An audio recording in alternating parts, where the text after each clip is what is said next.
All right, I am going to walk through, there we go.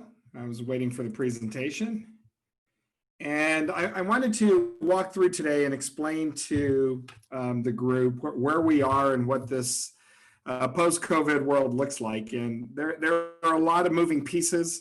There are a lot of things that we are still figuring out. And, you know, one of the things we talk about often is the entire environment is very fluid. And this is going to be something that we continue to learn and move together.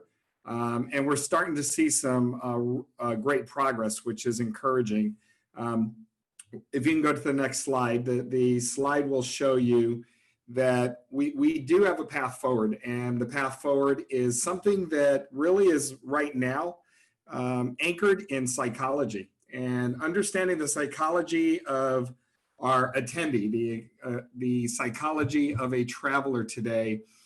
There is something that has been long stated with us, and the next slide will show you that we have had something for a long period of time in psychology that is Maslow's hierarchy of needs. And it is something that has been well defined in psychology for over the last 50 years. And it basically talks about the human needs and how we fulfill ourselves. And the reason this is so important today, and something we have not talked to often, is what we have always known has been flipped on its head. And I think this is important for people to understand, whether it's for the purpose of your marketing, for how you are starting to put thought process together in your communication with those travelers or with those attendees. You can see that in Maslow's hierarchy, self-actualization and self-fulfilling needs were always the top piece of the human condition. And basic needs, safety needs and psychological needs were literally at the bottom. And what we have learned and discovered during this time frame, specifically as we start to come out of this COVID pandemic and understanding what the post-COVID world looks like, is this hierarchy has been flipped on its head. And you can see today that the psychological needs and the safety needs come well before self-fulfillment. We know it will revert back at some point, but it's important to understand how this has changed, so that if you were marketing, if you were thinking about how are you going to start promoting and you have not thought of this piece differently, you need to. Literally, it is understanding that we need to make people feel safe and secure above anything else that is out there. And that's what I think is so different than any of the demand shocks that we have experienced on a global front from a hospitality industry. So a very significant change. And when we think of this, I think it's important for you, if you are a hotel operator, if you work with venues, if you work with a DMO or a DMC, to understand that your needs for these, for being able to cover these psychological needs, go well beyond your own experience in your own establishment. This becomes very much a holistic journey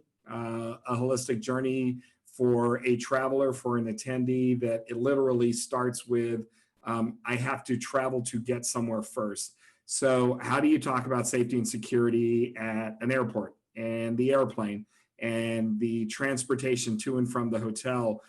You know, realize that that communication, that understanding, that need for us to continue to push that message is critical in this type of environment. The more you can help specifically on air travel, the more you can help have people understand that air travel is actually candidly quite safe, the better off we will all be.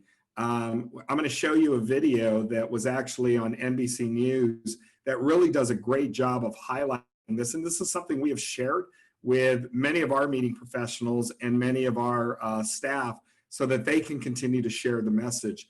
These are the things that we will all need to be doing to make sure that people start to have confidence in being able to travel again. If you can go to the next slide, you'll be able to see the video. Well, Allison, hello to you. This is certainly a part of the airport that you don't usually see here at Atlanta, the world's busiest airport. Chances are, if you've ever been on a Delta flight, then the plane that you've been on at some point has been in one of these hangars. This is where all of the maintenance happens, including changing the air filters that you find there on board. Now, before anybody gets on a flight, you've got to be wearing one of these. That's a requirement. But with more people now again taking to the sky, there's a growing question around the air and wondering just how safe the airline cabin air is that you're breathing while in flight. So we took a behind-the-scenes look to find out. Here's how that air works. First, it's filtered through these HEPA-grade filters. Those are similar to what you might find in a hospital operating room. And at the same time, fresh air is coming in from the outside. And that air, that recirculation is happening every 2 to 4 minutes. There's a new batch of air coming in. Now, we actually went inside the belly of the plane to take a look inside the cargo hold as that air filter was being changed. Take a look. Air travel is once again starting to take off. How are you feeling today about getting back on a plane? Pretty good. You're feeling good? Excited. But in the age of COVID-19, fear of flying still lingers. For nights of service in New York, LaGuardia. I'm nervous. Why? A little nervous. Just being in that enclosed space with a lot of people. With people coughing and sneezing and then going through the air. But just how does air quality work in flight? The air you breathe on board is a combination of fresh air brought in from outside and filtered air that's recirculated through the cabin. The air flows from top to bottom, not side to side between passengers, meaning it comes in from the vents above and is sucked out through the vents in the floor. It's run through these heavy-grade HEPA filters, similar to those used in hospital operating rooms, which pull out more than 99% of particles in the air. That is mixed with fresh air from outside. Now, Delta Airlines taking new steps to ensure that cabin air is as clean as possible. So there's a completely new batch of air that comes into the aircraft every 2 to 4 minutes. Every 2 to 4 minutes. On every aircraft, changing those filters twice as often as recommended. You may notice that it's dirty on the top where the air has flown into the filter, but it'll be clean on the bottom side. And what does that show us? That shows us that the filter's working. Experts say it's not likely viruses will be spread in flight. It turns out the time on the airplane in the seat is actually the lowest risk. So you're saying the air on an airplane is actually cleaner than you would find inside of a grocery store? Yeah, it's cleaner than probably most people's homes or in schools. But in close proximity, nothing is foolproof. Certainly, we can't do all the physical distancing we'd want to on an airplane. So, there's no such thing as zero risk. That's why airlines are requiring masks and upping their sanitation routine. Between every Delta flight, the entire cabin sprayed with disinfectant and wiped from top to bottom. New boarding procedures, loading from back to front, and a commitment to block middle seats through September. There isn't any one action that we are taking that is the silver bullet, but when you layer in all of these mitigating actions, the probability with each layer, the probability of virus transmission goes down and down and down, and that's been our approach all along.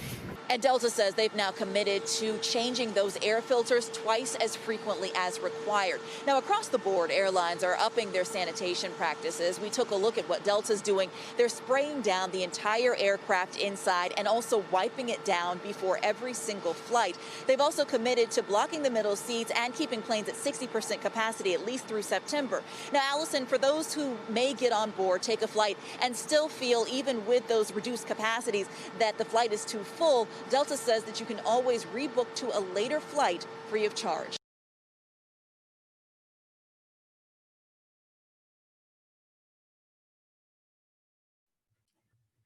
So you can see that video does a great job of identifying what is the reality, specifically around air on an airplane. And it was an important piece of that puzzle. The next piece of the puzzle, specifically when it came to meetings and events, not just travel, was trying to understand how do we look at a path forward. And this is short-term versus long-term. I hear too often about what is changing forever. I think it is too early to tell what is going to be long-term versus short-term. But we do know in the short term to move forward, we are still going to have a lot of uncertainty, specifically over the next 3 to 6 months. I am co-chairing for the Event Industry Council, the Apex Task Force on the COVID recovery. And what we ended up doing on this task force was actually taking the different work streams that were necessary and basically separating them. So we have now started to release these work streams, and you can understand that the work stream is, okay, if you're designing a meeting and event, i.e. the meeting professional, that is a little bit of a different caseload than, okay, what do the hotel protocols look like and safety in hotels today? A different work stream than what does transportation look like today? And these work streams were all broken up, and we've had a release of 2 of the work streams thus far. First was the meetings and events guide, which you see here. It's a meeting and event decision grid. And what I did was just pull out pieces of the work. They are all put together as work groups or workbooks. And most importantly, they have links that will take you to all the information. And the goal of the task force was to aggregate and curate the information so that it is easily understandable, because there is so much information that is out there today. So you can see here in this slide, there is a meetings and event decision grid. And that decision grid basically, for a meeting professional, would tell you, when I look at this grid, I would be able to identify what the level of de-escalation and risk is in a destination that I was about to travel to. And with that, there are some meeting and event protocol suggestions that come with it. Again, this is one piece of a very long work stream. And the idea was for the meeting professional to be able to answer some questions on how they move forward. The next slide will show you some key questions that we have actually put together in this work group. And if you could go to the next slide, please. There you go. This you can see are the key questions that you would want hotels and venues and event organizers to be asking. And I think the most important part, again, these are pieces of the work stream that I pulled out. I know John Washko will be talking to how they've actually put this into effect in their hotels with meetings, but this is just showing you some of the work that has been done. And you can see here that the goal of these key questions was to look at different areas outside the meetings. What does it do with communication? What does it do with expectations? How do you communicate that? Health and safety, of course, that is an easy one that we know we have to answer, but what does it do with technology, and what does it do with your business strategy? So again, the book was put together, or the work streams were put together, not only to give you the answers, but to make sure we had the right questions that we were asking as you started to move forward, regardless if you were a venue or an event organizer. If you go to the next slide, you'll actually see some more of the work group, and the work group actually started to take a look. This is the now release of the hotel safety guidelines that have just were just released last week. And you can see we broke all, and this is just one area. It is again very broad and very deep as far as the information that is provided. But you'll see here that this is just one area of what does it mean with physical distancing, and what does that look like for arrival areas? What does it look like for physical barriers? What does it look like for fitness equipment? And then you have room sets. And this would be for the meeting side of it. Or what does that mean for audiovisual? What does it mean with amenities? What does it do for water service and what we've done? So again, these guides were put together, and I highly recommend that, one, we continue to continue to commercialize and vocalize these guides to the broader community so they understand that the resources exist. These are looked at in a global perspective. These are set in some of the protocols specifically to North America, but are now on phase 2 of the work stream being looked at with different parts of the world. The challenge is nothing is universal, as we all know. And it's trying to make sure that we can organize that in a fashion that's easy for someone to understand. And then if you go to the next slide, the last piece of the work group is, one of the things that that the work stream that we pulled out was a code of conduct. And we've been adamant from the moment this started that there is a shared responsibility, and we think that's important to message to any traveler and to any attendee is, we are setting areas to be safer. We are removing risk from the areas where we can, but it's important for everyone to understand that there's a shared responsibility. If we put in all these protocols, if we do everything we're supposed to be doing, and yet people don't abide by the protocols, we've wasted the effort. And that's an important piece of the puzzle here, is to make sure that we understand the shared responsibility is making sure that the person traveling and the person attending understands they have a stake in this as well. And these are some guidelines on the code of conduct. Some groups are going deeper into this, but this definitely will be a great starting point for people to understand. One of the other things, if you go to the next slide, one of the other things that has become very apparent is moving forward, hotels need to very much understand that we are going to have a very existing omni-channel world. And here, this is an area that semantics matter. We talk about virtual quite often and having virtual meetings. I am not referring to virtual meetings. I actually am referring to a omni-channel meetings. And when we think about marketing, for a long period of time, omni-channel has been discussed in marketing, and that is not a new concept, but bringing it into a meetings environment is. And what you can see is when you look to the right side here, multi-channel is a little more of the virtual meeting that we've always talked about. And the idea is the information is just being pushed out. When we start talking about omni-channel means we will be in person. We will have a digital aspect. We will have people that will be communicating on digital side of it. It's almost important that you have a producer and you think that you are producing. I think the most easy explanation here is if you think about a regular newscast.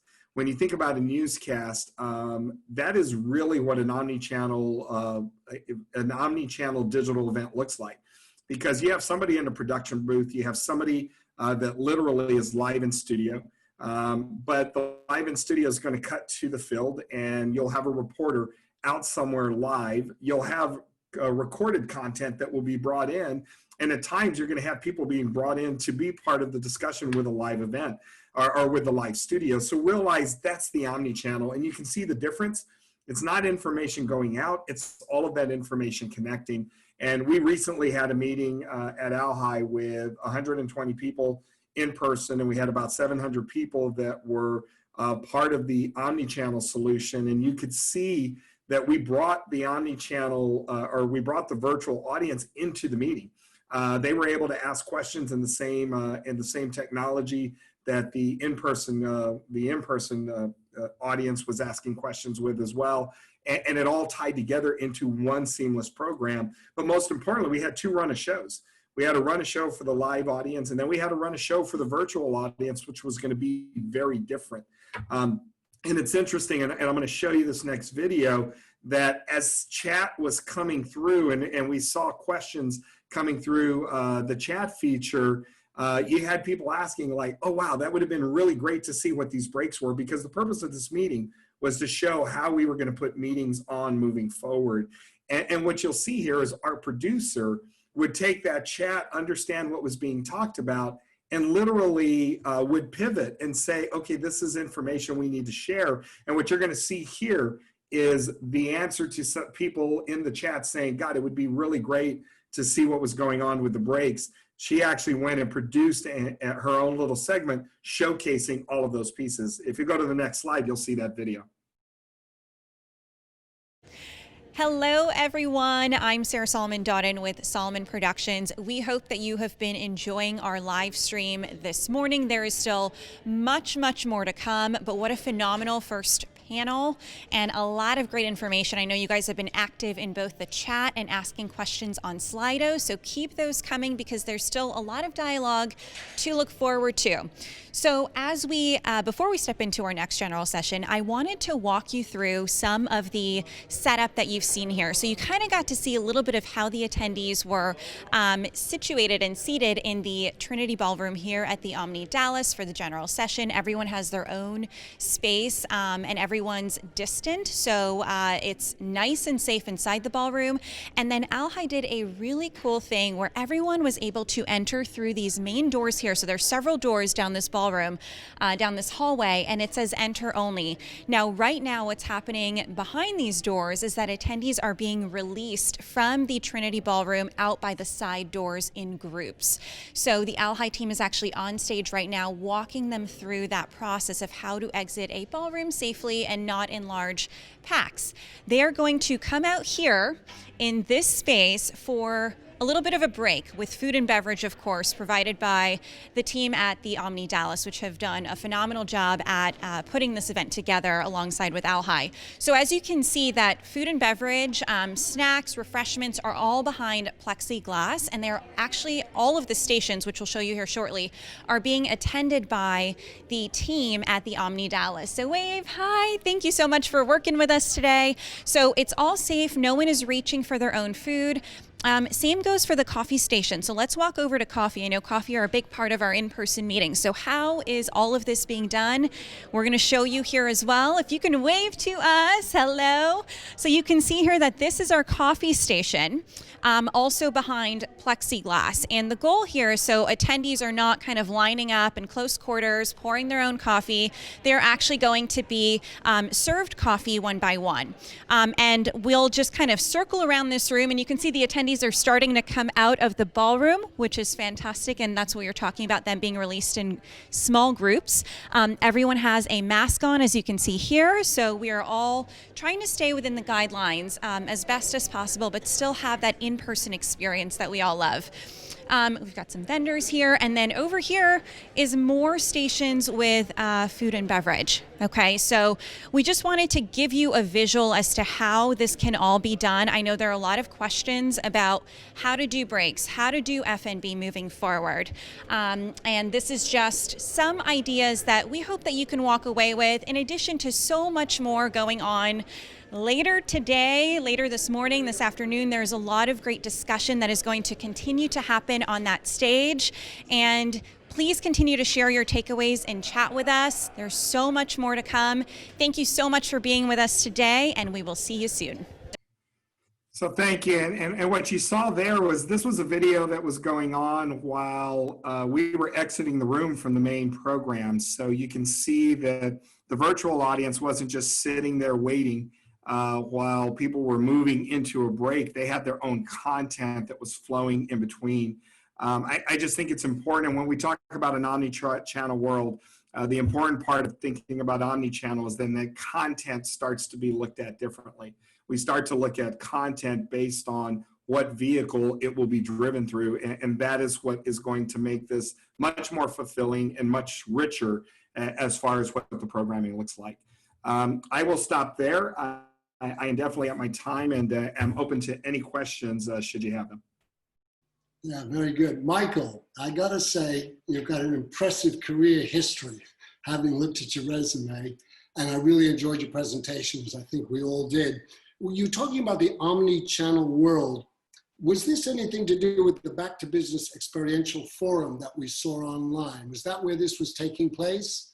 Yeah, this was, and what we did at ALHI, and this actually kind of grew organically. We started trying to cut through a lot of the noise that we've all seen in the news and the media revolving around COVID. And we've ended up with 2 weekly calls with meeting professionals. Over 3,000 planners have signed up for these calls. We have 800 to 900 that join us live every week, and then they can download the recording. That's the audience that grew into this. And what we realized, you know what everybody's asking for? We're great at putting out a lot of words. Our audiences and most people that travel are very visual, and they want to see it. So what we ended up doing was creating a meeting. And it was a Back to Business Experiential Forum. We said it was a laboratory, but we followed to the letter guidelines for events and mass gatherings that were provided by the CDC on how we do that. And the goal was to educate our meeting professionals, to show them that you can meet in person and do it in a safe manner. So that really is where this all came from. It looks like a blueprint for moving forward for conventions. And as you said, I'm sure John Lusker will talk a bit more about that afterwards. So this task force, this COVID recovery, you used the term, it's a long work stream. And what came to mind was, it's a big puzzle. Have you ever faced anything like this before? Did you ever see this coming? Well, no. I mean, you know, what's interesting is that I think we all intuitively know that there are a lot of tentacles to the travel and the travel industry as a whole. This brought it to light, because when you're trying to get through, how do you talk about safety? Well, in what capacity? Are you talking about the airport? Are you talking about an airplane? Are you talking about a building? Are you talking about the transportation getting to and from? What about the restaurant that you're going to go to off-site when you're at the hotel? This really, and we've always talked about a global community. When we say the world is small, this really brought it in, into focus clearly that it's a small world. It's a very small industry. And I don't want to say complex. It is complex how we're intertwined. It's not necessarily complex in thought process, but how we're intertwined, you really have to think of this carefully in today's environment, because that safety that we are trying to put into somebody's head psychologically, that journey is all connected. There's no way to separate it. Yeah, thank you. I appreciate you mentioned that psychology for the traveler, for the business traveler, for the tourist. It's a scary time we're living in here. So what's the general feeling and consensus of the ALHI for the immediate future right now? How are they feeling? What are their thoughts? Actually, you know what? We're starting to see some really encouraging signs, which is great. We're booking business surprisingly into we're actually booking business for 2020, and we're booking business now into Q1. But we know there's still risk in Q1, specifically with some of the larger groups. What I would think is in the immediate future, size matters. If you are a group trying to gather over 1,000 people, that's complex. And there is doesn't mean it's impossible, it's just complex. We're finding a lot of groups that are 500 and less on peak that can definitely meet. And probably the most encouraging news here in the United States over the weekend, we got to 968,000 passengers through TSA throughput. On April 14th, that was 96,000. So realize that we are just on the cusp of getting to that million.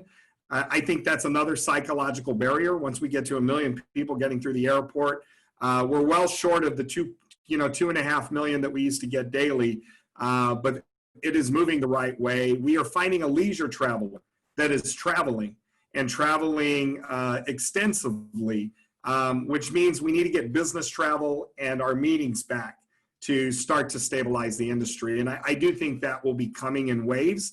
And to me, the wild card is vaccine and viral treatments. For the psychology of it, how a vaccine gets administered, how many people are going to take it. It's just knowing there is a vaccine and a path forward. Very nice. Really appreciate your comments, your presentation, everything. What are your plans for the immediate future personally, for you? Personally, look, I've been traveling for 8 consecutive weeks now, going to visit our hotels, going to see our properties, and I think it's important to be able to show what we are preaching, that it is safe to be able to travel on an airplane and to visit these properties. And I tell everybody it's very simple. I don't feel uneasy traveling today. Wear your mask, keep your distance, and wash your hands. And the rest of it seems to take care of itself. But my immediate future, I'm going to be visiting a lot of our members, trying to get to the cities that now are starting to relax a 14-day quarantine if I visit them, because unfortunately I don't have 14 days to give anybody right now. Thank you for your insight, your enthusiasm, and stay safe as you travel. Really appreciate it. Thank you, Paul. You too. I appreciate being here. Thank you.